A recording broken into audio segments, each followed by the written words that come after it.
Имало ли е упражнено насилие от служителите на реда във вторник вечер пред парламента? Гледните точки представя Стоян Георгиев.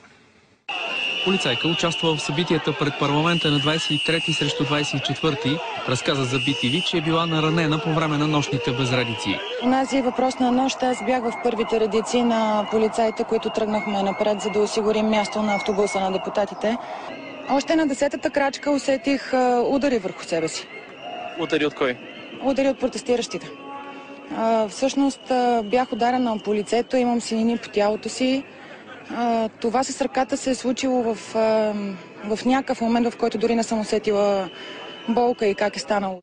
Докато разказва своята гледна точка за събитията, 4 свидетели оспорват казаното от полицайката. Аз много добре се сещам и ето ще сваля така да ме видите.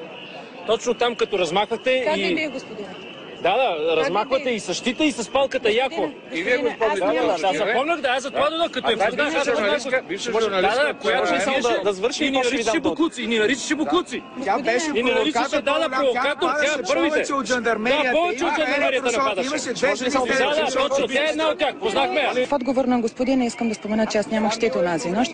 След интервюто с полицай Витанова сутринта, получихме по пощата снимки и още свидетелски разкази от граждани, които твърдят, че полицайката е била непредизвикано агресивна към гражданите и ги е заплашвала с спрей в ръка. Гражданите си стояха мирно и кротко. Това е. Може би наистина е ранена, не съм много сигурен, нищо шумно и да е фалшива превръзката.